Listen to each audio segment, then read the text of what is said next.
वक्रतुंड महाकाय सूर्यकोटि समप्रभ निर्विघ्नं कुरु मे देव सर्वकार्येषु सर्वदा।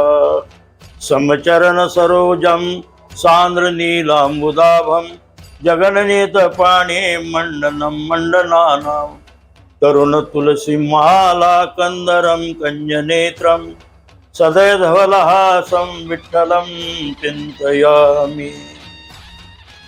अलंकापुरी रम्य सिंहासनस्थं पदाम्भोज तेजा सुरदिक्प्रदेशं विधीन्द्रादिदेव सदा स्तूयमानं समाधिस्थमूर्तिं भजे ज्ञानदेवं। तुका भासला मानव वेशधारी परिहालिला विग्रही निर्विकारी स्वयं श्रीहरी व्यापको सर्व जीवा तुका तोचितो हा परब्रह्म ठेवा। पुंडलिका वरदे हरिविठ्ठल श्री ज्ञानदेव तुकाराम पंढरीनाथ भगवान की जय। मौले ज्ञानेश्वर महाराज की जय। जगद्गुरु तुकाराम महाराज की जय। समर्थ सद्गुरु केदाजी महाराज की जय। सब संतन की जय। पार्वती पते हर हर महादेव।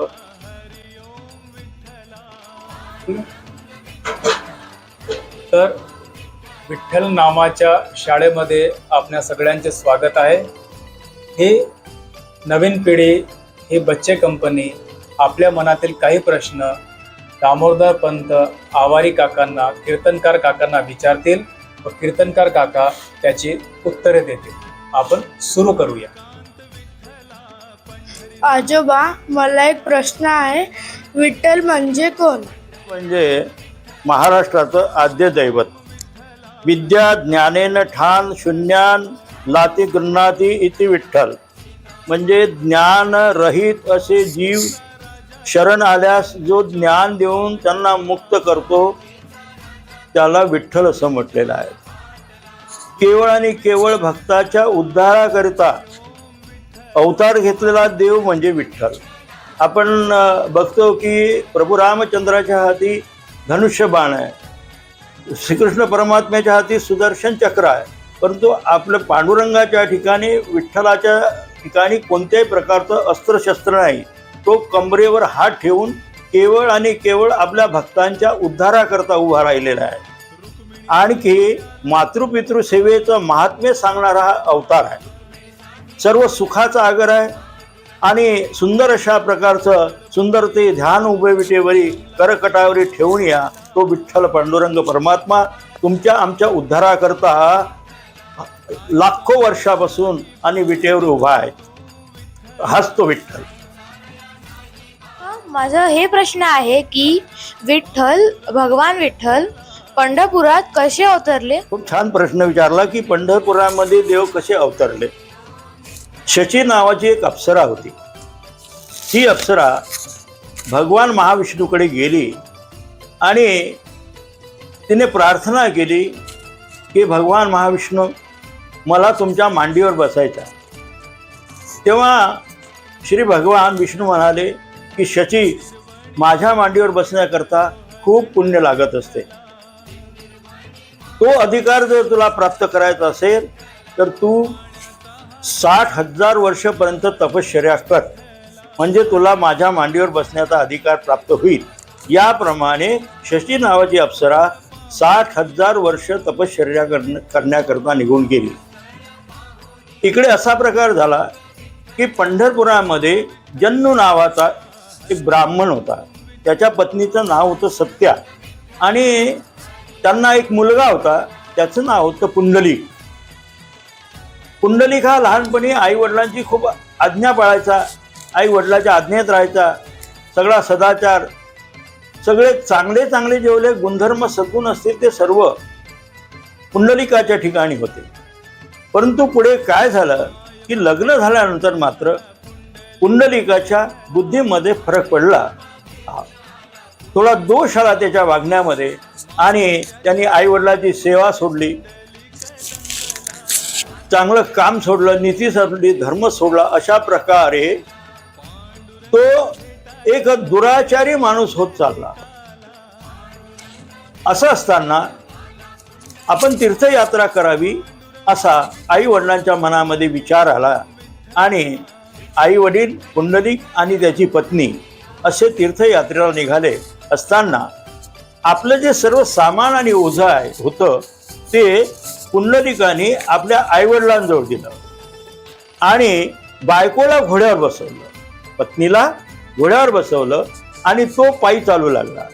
अशा प्रकारे ते तीर्थयात्रेकरता निघाले. आई वडिलांना खूप दुःख झालं की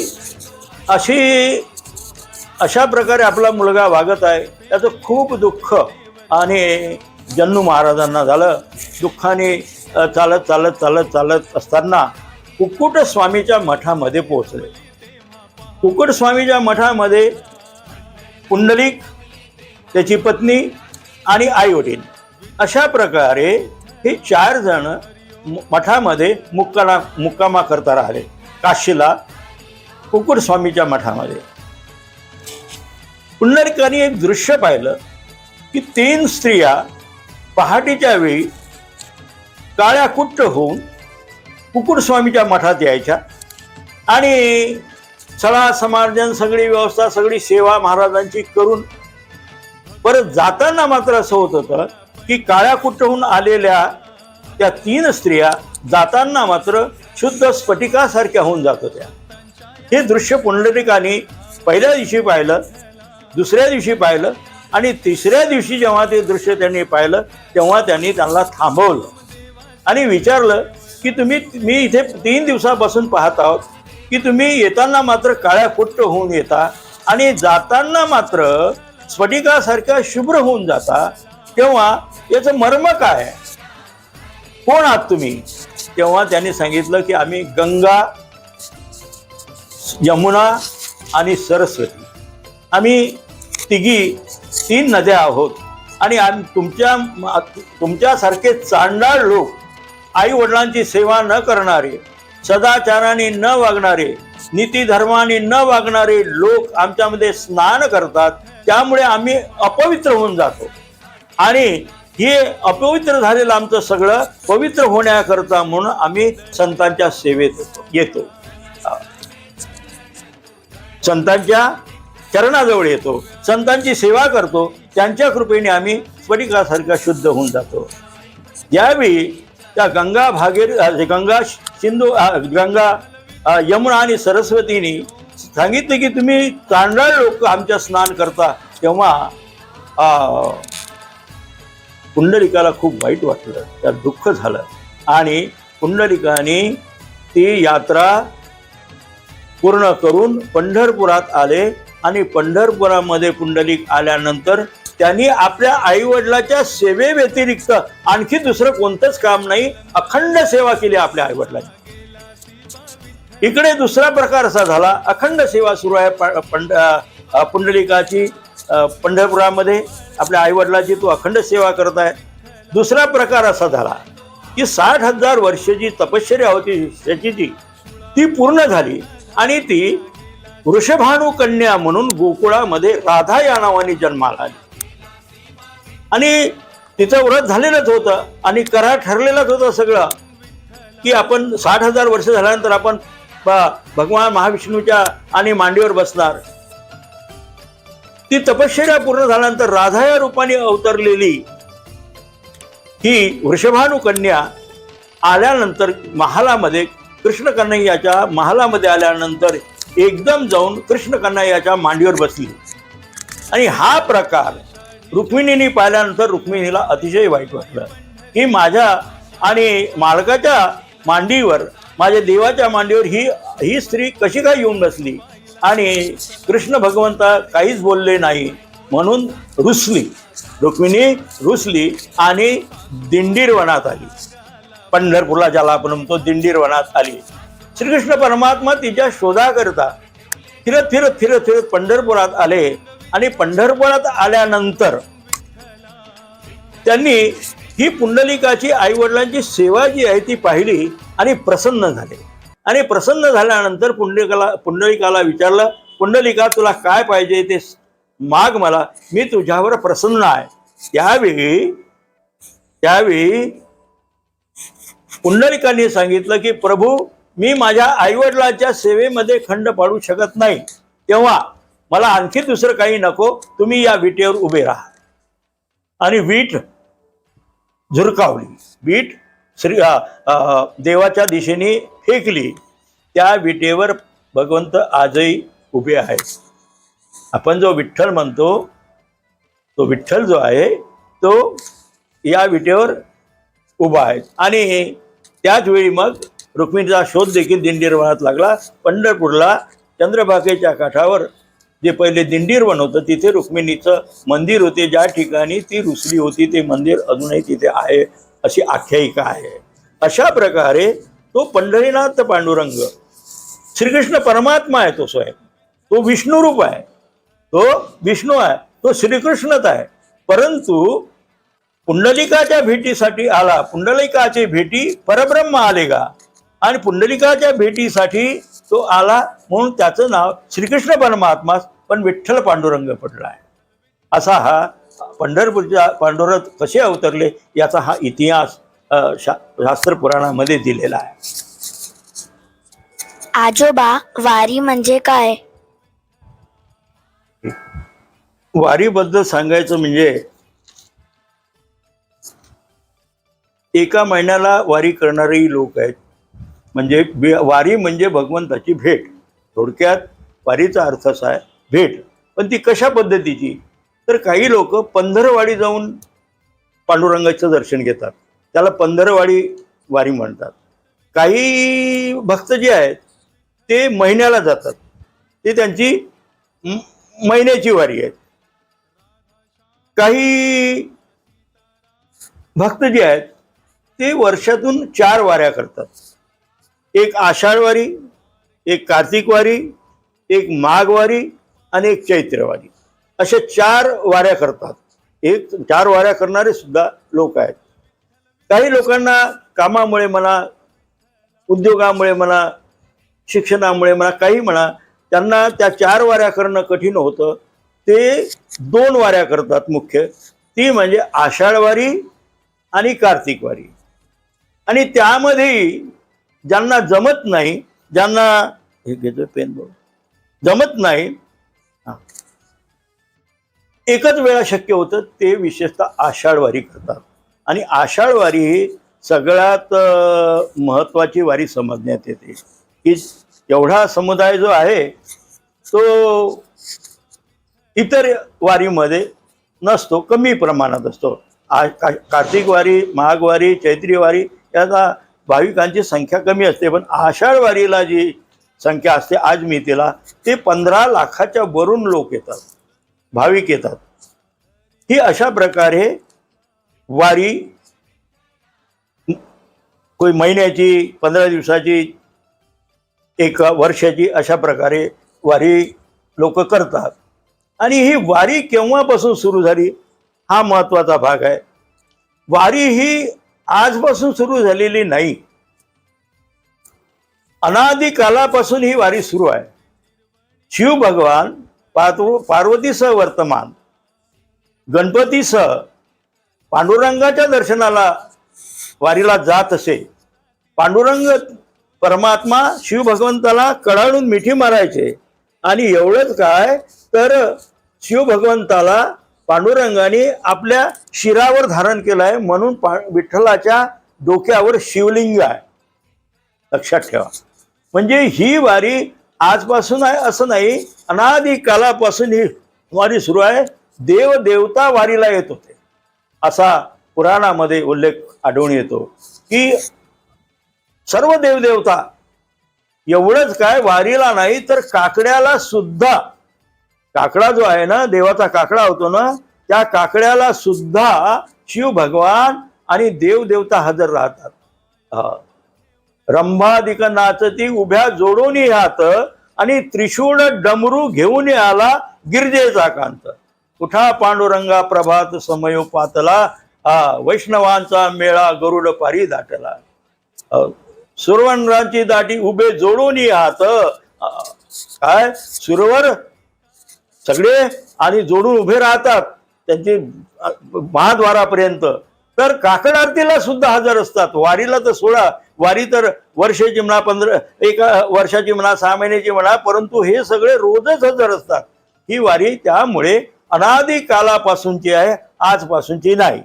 परंतु असं झालं की या वारीला पुढे पुढे जर कोणी जर वारीला वाढवण्याचं काम कोणी जर केलं असेल, समृद्ध करण्याचं काम कोणी केलं असेल, तर ते ज्ञानोबारायांनी केलं आहे. ज्ञानोबारायाने माझ्या जीवीची आवडी पंढरपुरा नेन गुढी, पांडुरंगी मन रंगले, गोविंदाचे गुणी वेदिले. म्हणजे माऊलीपासून ही वारी माझ्या जीवीची आवडी असे की पंढरपुरा नेन गुढी. मग माऊली ज्ञानेश्वरापासून या वारीला विशेष प्रेरणा मिळाली आणि त्याचा परिणाम आज 15 लाख लोक वारी सोबत राहतात.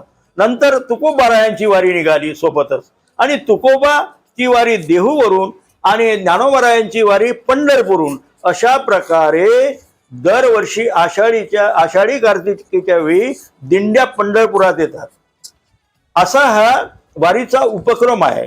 ज्ञानेश्वर महाराजांतर हैबती बाबा आरफडकर यांनी पुन्हा त्यांना प्रेरणा देऊन आज असं मोठं स्वरूप अशा प्रकारचं आणलं आहे की आज पंढरपुरामध्ये जिकडे तिकडे तुम्ही ज्ञानोबा तुकाराम संतांचा जो जयघोष होत आहे, पांडुरंगाचा जयघोष होत आहे, अशी ही वारीची परंपरा आहे. आजोबा, वारकरी म्हणजे काय? वारी करणारा तो वारकरी.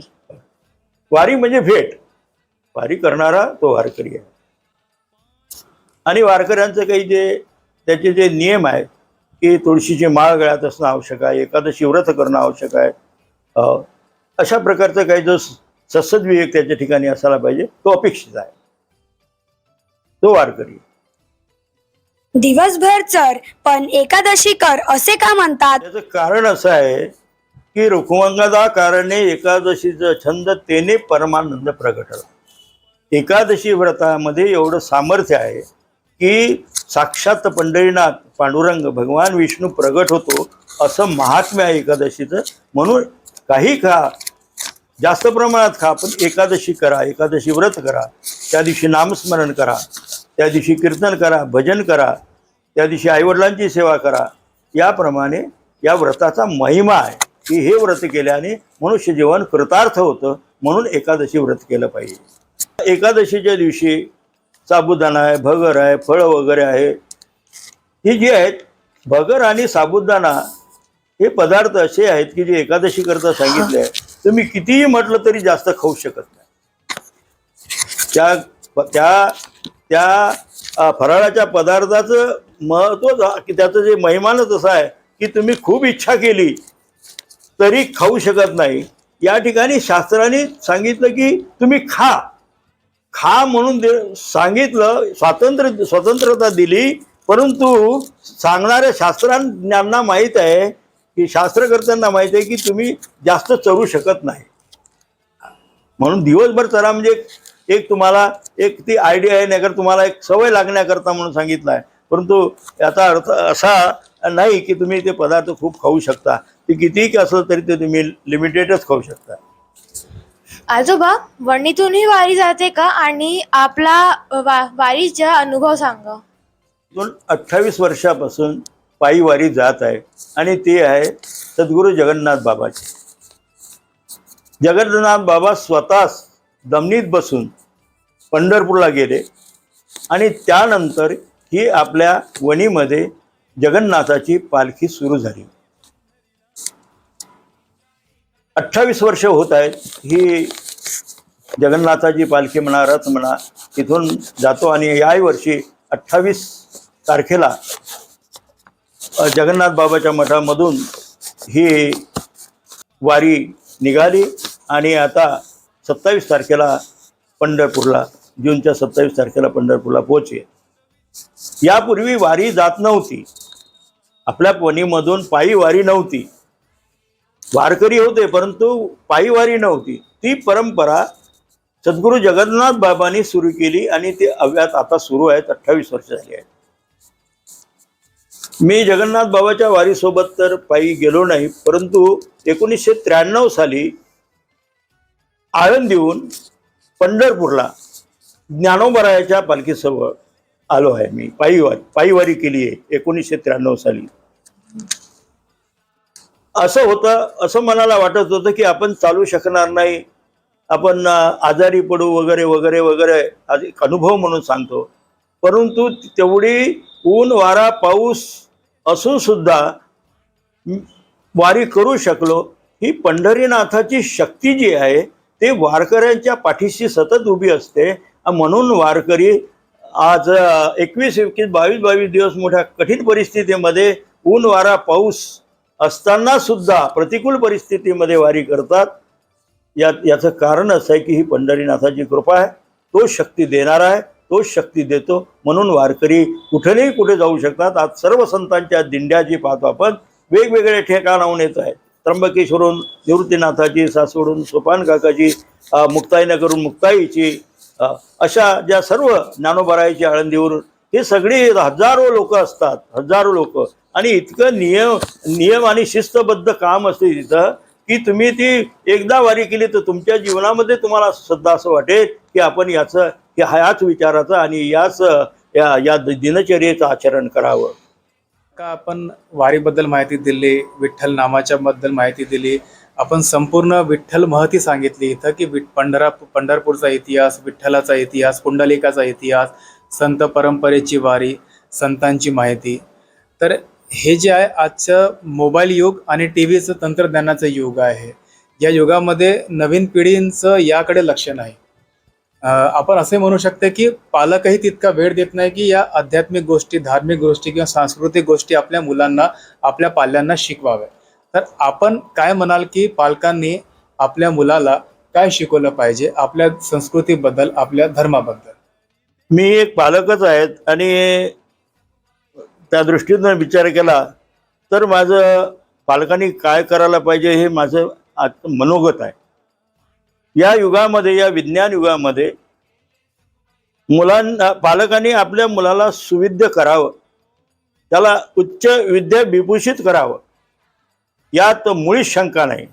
परंतु आपण हे जे शिक्षण देत असताना त्यासोबत मुलाला सुसंस्कारित करणं सुद्धा अतिशय महत्त्वाचं आहे.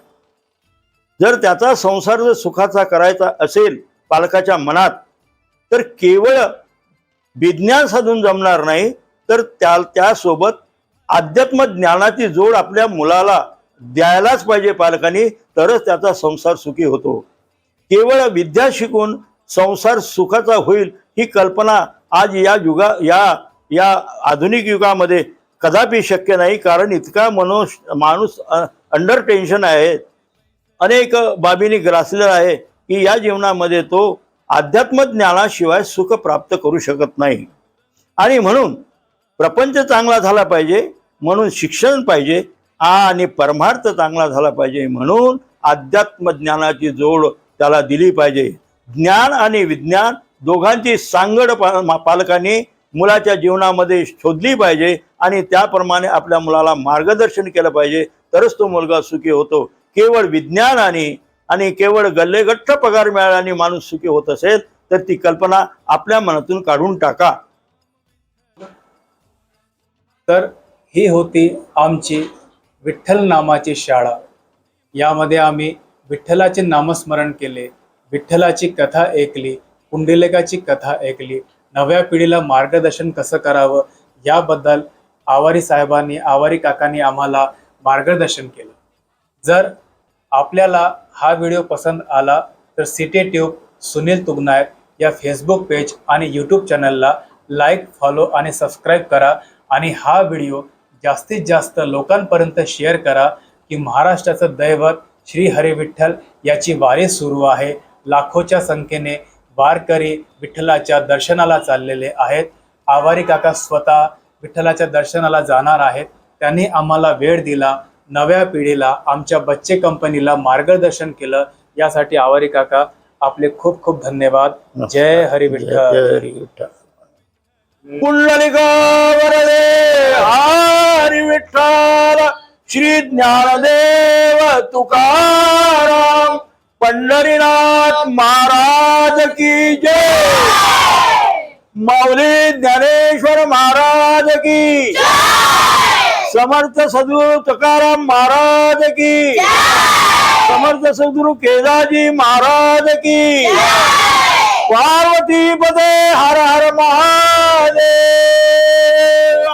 हरि ओम.